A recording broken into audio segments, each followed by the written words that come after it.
Welcome, everyone. We're so happy you're joining us today for Virtual Fall Preview Day. My name's Alyssa, and I work at undergraduate recruitment at Western. I'm also a proud Western graduate, and I'm excited to tell you more about it today. To begin, let's go through a few housekeeping items. You can submit a question using the box at the bottom center of your screen in Unibuddy. You can enter questions now or anytime throughout the presentation, and someone from Western will type you an answer. A little tip about the questions. Try to be as specific as possible to get the best possible answer. That might mean mentioning the program you're interested in, for example, or letting us know if you're a high school student or not, or where you're studying. Wherever you're tuning in from, we're happy you're joining us. You're here today because you're thinking about your future and what university you might want to attend. It's an exciting time, but it can be a little overwhelming too. You're at a pivotal point in your life, and the decision you're about to make is not just about where you'll spend the next few years, but about the direction and scope of your career and the impact you'll have on the world. So how do you choose a university? How do you choose the right place for you? We're here today to help you find that right place. I'm going to take you through a framework of categories and questions you can ask yourself to help compare universities and find the right place for you. And we're going to use the word place. Here's how it'll break down. P is for passions, L for location, A for academics, C for community, and E for experience. But let's get started with P for passions. Ask yourself, what am I passionate about? Who am I outside of the classroom? What activities give me purpose, passion, and motivate me to excel? What happens in the classroom is important, but so are the activities outside of the classroom. You want to choose a university that allows you the opportunity to continue the activities that you love and explore some new ones. Maybe that means getting involved with clubs. At Western, we have over 200 student clubs. Some are based on political interests and culture, some are based on hobbies and activities, and some are based on your academic goals. Maybe you're like me and you're passionate about music. You don't have to be a music student to be involved with music at Western. We have many ensembles and choirs open to non-music students. And if you're looking for a place to practice, there are music practice rooms in every residence building. Maybe you're passionate about giving back to the community and volunteering. There are several chapters of local non-for-profits on campus and in London. But besides volunteering in your own backyard, there are opportunities for you to make an impact with global organizations and possibly even travel abroad to volunteer, when it's safe to do so. And maybe you're passionate about sports. We have a large sports community at Western with over 40 varsity teams, and many have open tryouts. We also have one of the largest intramural sports programs in the country, with 3 levels: recreational, competitive, and super competitive. And if you're into esports, we have a brand new arena on campus and a living and learning community in residence. Take the time to reflect on what you're passionate about and make sure the university you choose has opportunities for you to continue to grow your passions. That was P. And next up is L, which is for location. What's important to you in a city? You're likely going to spend at least a few years there when you go to university. Do you want it to be a larger city, a smaller city, closer to home, further away from home? London, Ontario is located in southwestern Ontario, about 2 hours west of Toronto and 2 hours east of the Windsor-Detroit border. The population is just under 400,000, and it's a great place to be a student. It has all the amenities of a large city, but the safety of a smaller city. London is the second fastest growing city in Canada. This means more people are calling London home, including many immigrants who bring rich culture and help diversify our city. London is easy to get around, especially as a student, because you'll have a city bus pass. At least 10 different city buses come onto our campus at Western, and they can take you anywhere you want to go in the city. And when it's time to visit family and friends, you can easily hop on a train, bus, or plane out of London. But you might not want to leave too often because there's lots to do right here. London is known as the Forest City, with 200 parks for you to explore and lots of peaceful trails. There's a vibrant downtown with restaurants, cafes, markets, and shopping. And when it's safe to resume, there will be professional sports and concerts again, and an active arts community to support.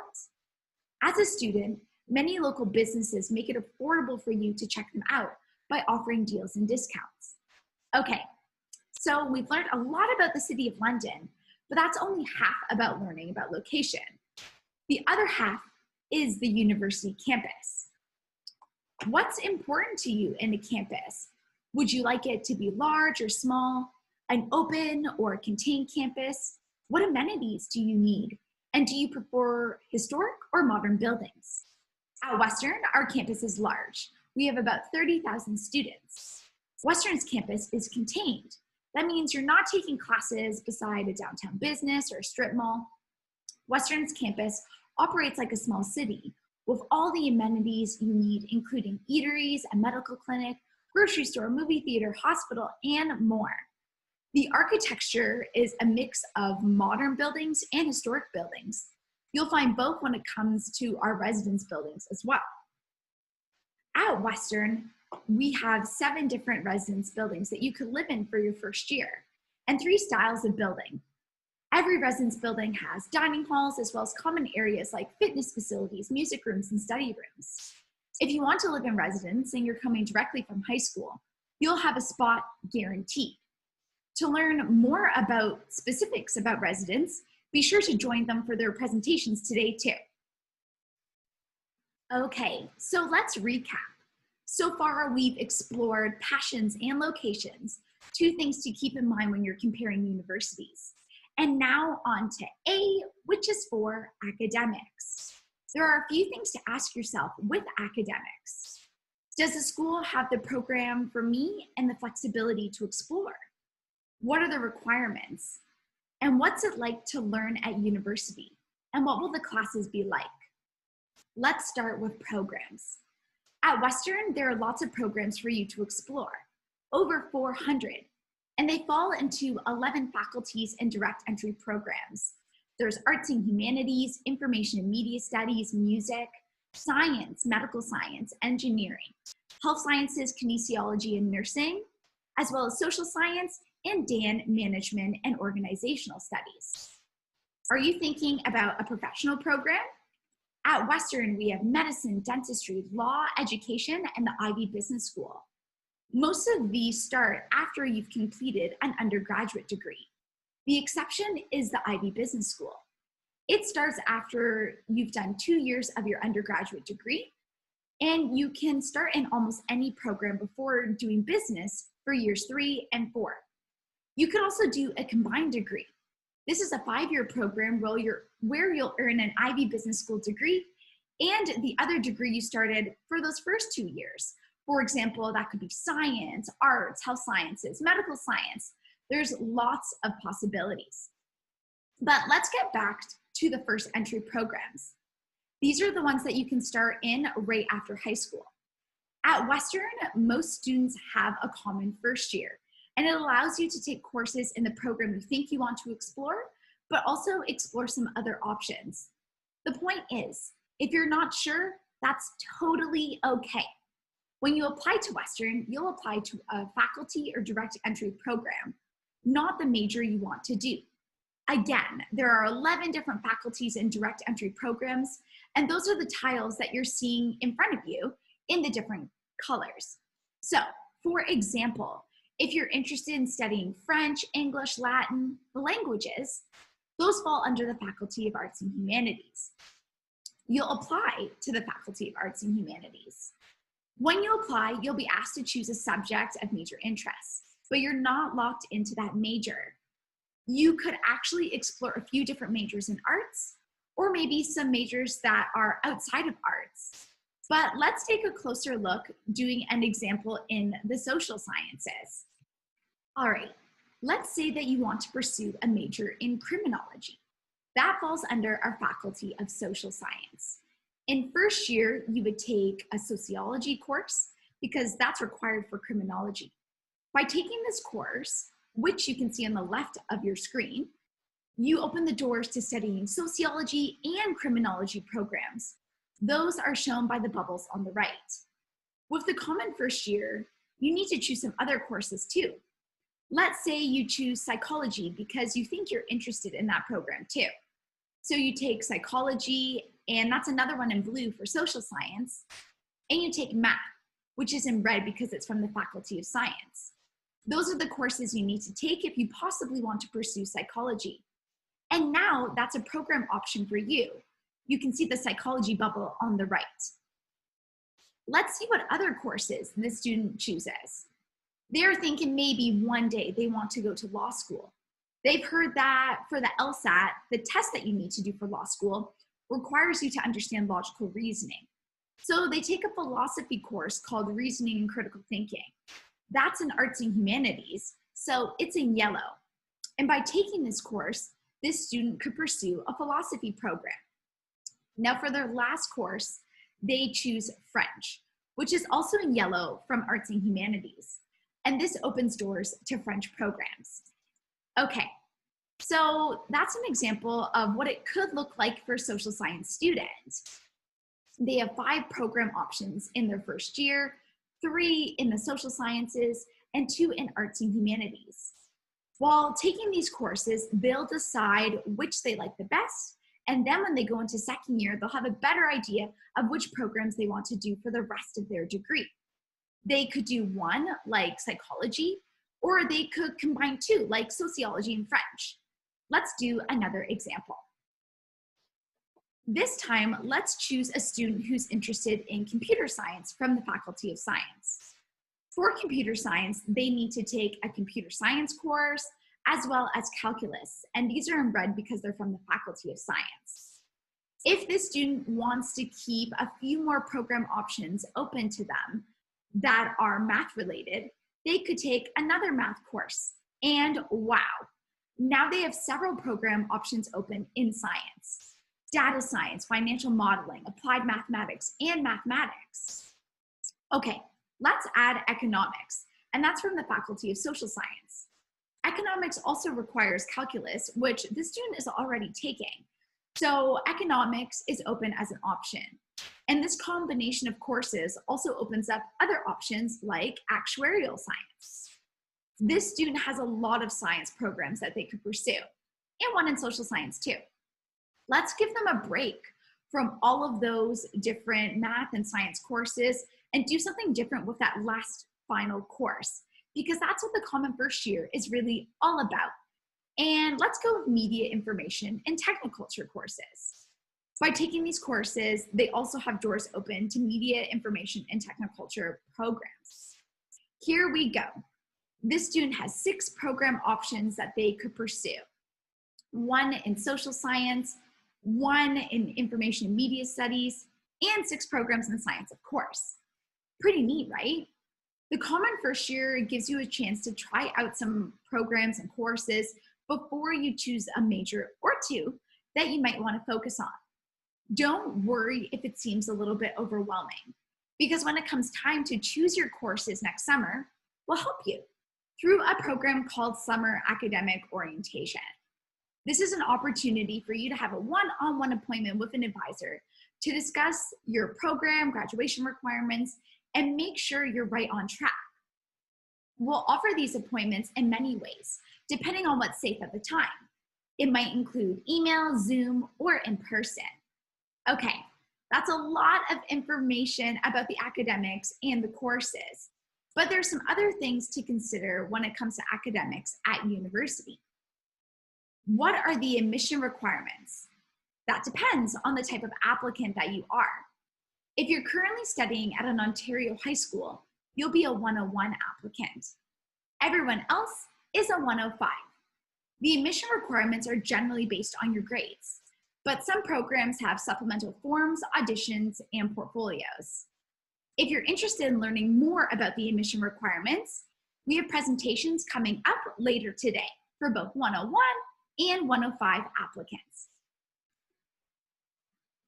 For now, though, there's another part of academics to consider when choosing a university. What's it like to learn? What will the classes and professors be like? Right now at Western, we have a mix of online learning and in-person learning. Typically, though, we do mostly all in-person learning in both larger and smaller classes. We want to show you this because we're hopeful that during your time at Western, you'll experience this in-person learning.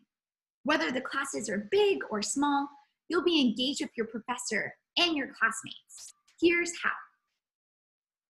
One of the ways that we, I think, really clearly engage the students is in our collaborative course design. We collaborate with the students in the class to design the course. One of the most valuable results of these collaborations is a new kind of relationship between faculty and student. The students choose if they want to do a group presentation or an individual presentation, if they want to do a community engaged learning project where they go out and find a partner in the community and work with them. I can engage the students to help create the environment, and then they feel more accountable to their own learning. Sometimes I think I've really succeeded if I'm able to bring their calculus lecture into their dinner time. If something really interesting and engaging has happened. But these partnerships really emphasize common goals and complementary skill sets, and can be really quite transformative for everyone. My name is Lindy. My name is Tom. And I teach. Those were professors who typically teach larger classes. And as you can see, they're very engaged and involved with every student. I actually took a course from Professor Tom Happy in that video. Now let's see what a smaller class could be like. I'm kind of a weirdo in my own department here at Western. I almost never lecture. I am a big fan of turning the tables and asking students to participate in the learning process. For me, that means that they are actively learning, and in fact, I'm actively learning, and we're all co-creating knowledge together. One of the most important ways that I sort of test to see if students are actually engaged is by asking them, do you need more of this from me or less of this from me?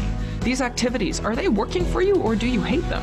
And I get that that can be scary, especially if you're the kind of teacher who relies on very set prep, but I am a real proponent of finding ways that suit you as a teacher to invite your students to give honest feedback and then to demonstrate to them that you're willing to receive it and incorporate it. And if you do that, they will trust you and they will appreciate it to no end. My name is Kim and I teach. No matter how big or small the class is, your professors are eager to know you and let you be a partner in your own education. All right, that is passions, locations, academics, all covered. And next up is C for community. This is our president, Alan Shepard, welcoming first-year students during orientation week in 2019. A week might look a little different for your first year, but you're still going to find your community right away, and that's what orientation week is all about. A week brings everyone together to volunteer in the community, try new activities, and get settled into your new home. When thinking about community at the university you're going to be at, you want to ask yourself, will I fit in?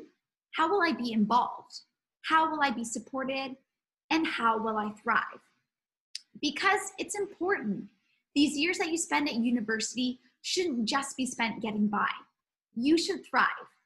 At Western, we're going to help support you in all dimensions of wellness: physical, emotional, intellectual, interpersonal, spiritual, and environmental. Our ecosystem has supports in place to help you. Whether you need help figuring out your student loans and finances, getting the nutrition and physical activity that you need, or exploring careers. Your wellness is our top priority. And we're building a new facility to help so you can find all the resources you need under one roof. Okay, we are almost there. Passions, locations, academics, community, all covered. And last up is E, which stands for experience. When you're thinking about experiences, ask yourself, how will I develop career-related skills before I graduate? What opportunities will I have to try new things?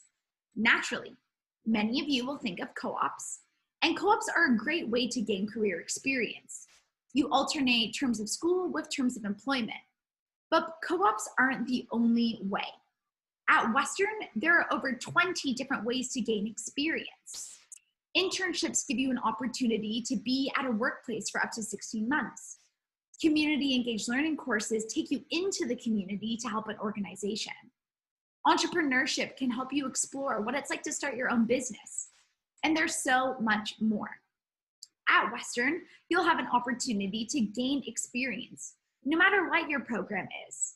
Some experiences start as early as your second year, and you can mix and match multiple experiences to make your degree work for you. Let's see what an internship could be like. I'm Amanda. I'm in 4th year civil engineering, and I'm completing my internship at Dillon Consulting. As a student engineer here, it's my task to assist project managers, engineers, designers on the projects they're working on. And I'm part of the highway design team, so with that, it's predominantly designing the roads, the construction staging, how we will budget this, how we will actually go about constructing it. So with the 12-month internship, I was really excited to take what I learned before and even learn more, but then have the chance to do it on my own.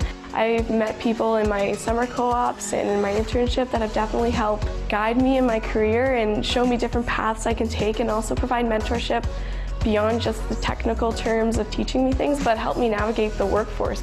Once you go out and you actually test what you can do with the degree, you'd be surprised how many doors are open. Without actually testing out those jobs, I would have had no idea the different paths I could have taken. Okay, we've made it through the word place. Passions, location, academics, community, and experience. 5 great topics to think about when you're choosing the right place for you. But there's one big question many of you probably have that we haven't discussed yet: finances. Here's a breakdown of how much it could cost to study at Western for your first year. There's more to consider than just tuition. Books, supplies, food, rent. These are just general numbers to give you an idea. If you want to get a closer estimate, try our financial resource workbook. This calculator is primarily intended for Ontario residents who are Canadian citizens or permanent residents. Be aware that if you're an international student, this calculator does not show an accurate estimate of your tuition costs. We think investing in your future through university is important, and we want to help you financially. We have an admission scholarship program to help you. If your average is over 90%, there's a scholarship for you. Our admission scholarships are automatic, which means you're automatically considered, no extra application necessary. We also have a larger scholarship program that requires an application, the National Scholarship Program. If your average is over 90%, you can apply for this scholarship. You'll also need to be nominated by your high school. It's due on February 14th. There's also the Schulich Leaders Scholarship, and this is for students pursuing programs in STEM, and the scholarship amount is up to $100,000. This year, we had 6 Schulich leaders start their first year at Western. This scholarship also requires an application and nomination by the end of January. Okay, that covers scholarships, awards based on academic merit. But we also have bursaries, and those are based on your financial need. Our admission bursary has thousands of dollars in funding available for you. You can apply to the admission bursary after you apply to Western, but most students choose to apply to the bursary once they receive an offer of admission and accept it. We're just about finished now. Remember, passions, location, academics, community, and experience. It's a great framework to use right now while you're doing your research to find the right place for you. We are so excited that you're considering Western. We want to help you thrive as a student, help you discover what your purpose is and the positive change that you can make on the world, help you choose your degree and your career, help you experience new things about yourself and learn. Here are some links to help you. You can always take a screenshot, but just remember there are many more presentations today and many more people to message to get those questions answered and get all the information that you need. But with that, thank you so much for joining us for this first presentation, and good luck on your journey to university.